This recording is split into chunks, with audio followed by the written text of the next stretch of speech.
I would like to call upon His Excellency, the Ambassador of Serbia, Mr. Dragan Zupanjevac.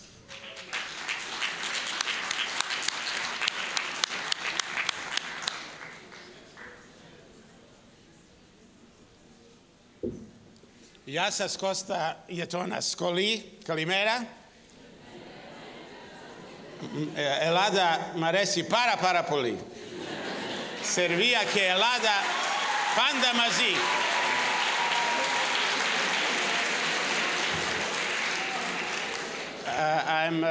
I can't continue too much, even though I like your language. It's polydiscolo, but I will learn more. I'm very honored and pleased to be in this wonderful high school of yours. I'm sorry I was a little bit late, but I had to have some diplomatic meetings in the Greek Foreign Ministry. So sometimes we ambassadors have to do a little work.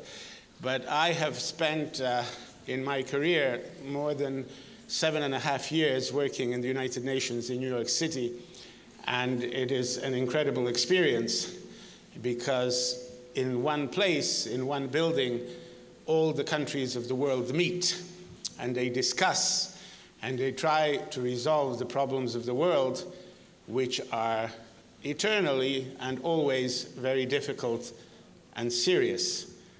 But it is very important that there exists a forum in the world, and this is why your UN model is so important, that there exists a forum, a place in the world where all these different peoples, all these different nations meet and discuss and try to find solutions.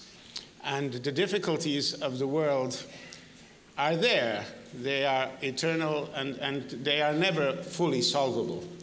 But we have had the United Nations now for 67 years. This is the 67th session, and I'm very proud to say that the President of the General Assembly of the United Nations for this year is the former Minister of Foreign Affairs of Serbia.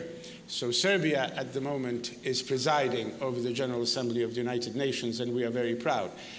But the problems are there. The United Nations was formed after the Second World War, after a terrible catastrophe, after incredible destruction and killing, with the idea to establish peace and prosperity in the world. And a lot has been done. Wars have been prevented, but they have not been eliminated.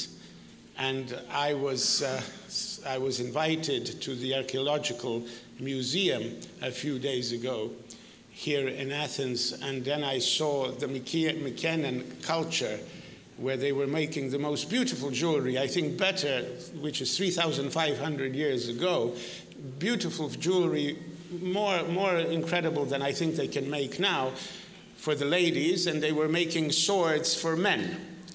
So in the history of mankind, we have had this connection, beauty and destruction and killing at the same time.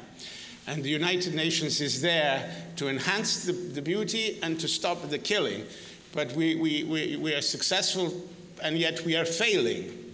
And the very eloquent representative of the United States Embassy talked about the smartphones and the internet and Twitter and Facebook and this communication revolution.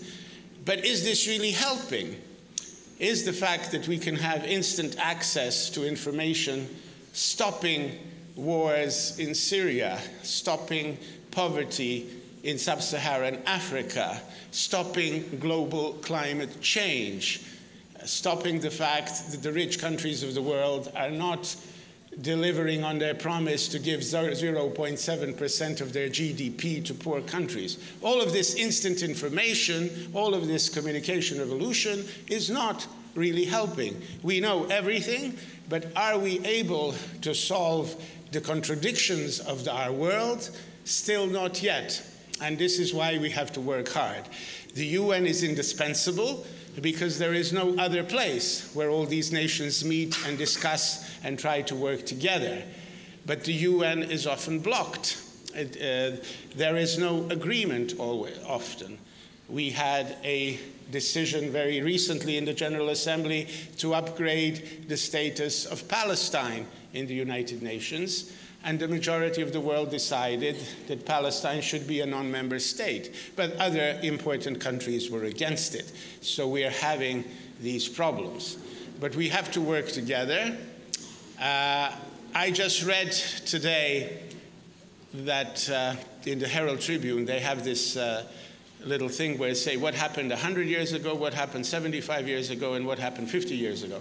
And 75 years ago, Nazi Germany decided to leave the League of Nations. And they said, we are leaving the League of Nations and we are never going to come back because we feel powerful enough when we don't need the League of Nations. Now, after that, we had the Second World War. We had tremendous destruction. We have the United Nations now, and nobody wants to leave, I hope. But the members of the United Nations have to work much harder. And there are questions in the United Nations whether the Security Council is representative of today's world. We have 5 permanent members that are a result of the political situation at the end of the Second World War. Very important, powerful countries are not represented, are not permanent members, like India or Brazil. And these are questions that have to be addressed. The reform of the United Nations, how that it can be more effective, how these blockages in decision-making can be resolved. But it is very important that you're looking at the UN. It is, if you get a chance ever to visit the United Nations, whether in New York or Geneva or any other place where there are UN bodies, like Vienna or Nairobi, you will see what an incredible international fair of diplomacy this is, where all the countries, all the nations, all the creeds of the world are sitting in the same room. And you see how small our planet is. But the problems, unfortunately, are still large, and we have to fight together to resolve them. I thank you very, very much, and I was very proud to be able to speak to you.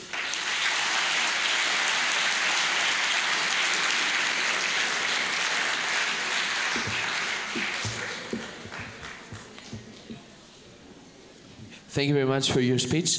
I would like now to call upon Mr. Wolfgang Reinhofen, the Counselor of Press and Cultural Department of the Embassy of Germany.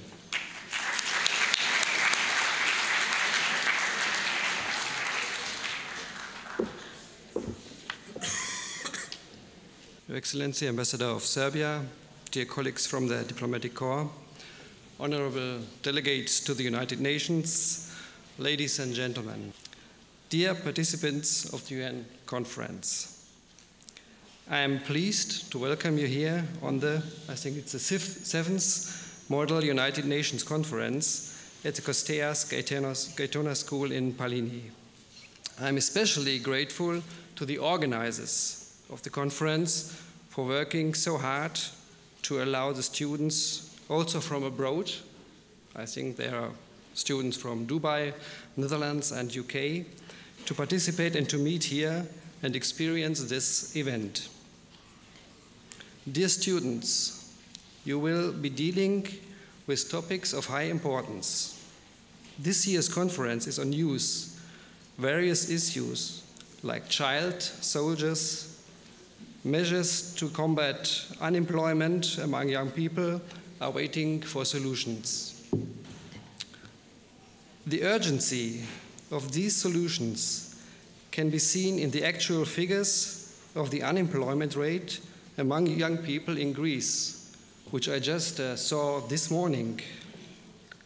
The number of young people in Greece, aged 15 to 24 years, reached now an incredible 56.6%.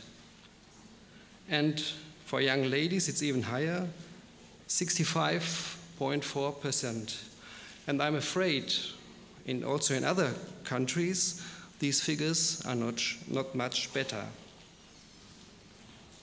It is obvious that something must be done, and it must be done in a consolidated effort of all nations, because we are confronted not only with this national issue, but unemployment is an international phenomenon, and it must be dealt with and solved in the context of globalization. Don't be afraid if you cannot solve the problems connected to these issues. As the ambassador of Serbia said, it is a gremium of discussion you are meeting here. you might find out that one of the basic difficulties within the United Nations fora consists of creating a common understanding of what is right and what is wrong, of what is good and what is bad. This sounds very simple, but you can believe me, generations of UN delegates have discussed about this simple matter. I have experienced this myself because I was a UN delegate to a UN Conference of Trade and Development, UNCTAD, in Geneva for several years before I came to Athens. And it was sometimes very frustrating to experience that instead of discussing problems, we were just consisting and remaining on our positions without coming even a little bit closer to our counterparts. Because especially in the United Conference on Trade and Development in UNCTAD, you see two different frontiers. This is the developing world, and this is the world of the industrialized countries. And this is one of the big problems we were facing, that we were not able to make a step towards our counterparts. Instead, we were just insisting of what we are saying is right and what the other is saying is wrong. And I think this is one of the main problems. And I can only give you the advice, just try to listen to what the others say. And you might find out that something what the others say is not too wrong. If at the end of the conference you reach a common position on the questions you are dealing with, you will have achieved a great success. So it is not all about finding a solution, but it might be a big step forward if you just find a common position. I'm highly confident that you will give your very best and that you will work on proposals that would make our world a better one. Dear students, this simulated session of United Nations enables you to achieve additional skills in negotiation techniques, and you will find out that sometimes it is not easy to convince your fellow delegates, as I explained, even though your position is always the right one. However, eventually you will gain a profound understanding of the United Nations system and other cultures. Let me once again thank the Kosteas Gaetano School in supporting the Model United Nations Conference. To all delegates, I wish fruitful discussions and results based on mutual respect and understanding. Thank you. Thank you very much.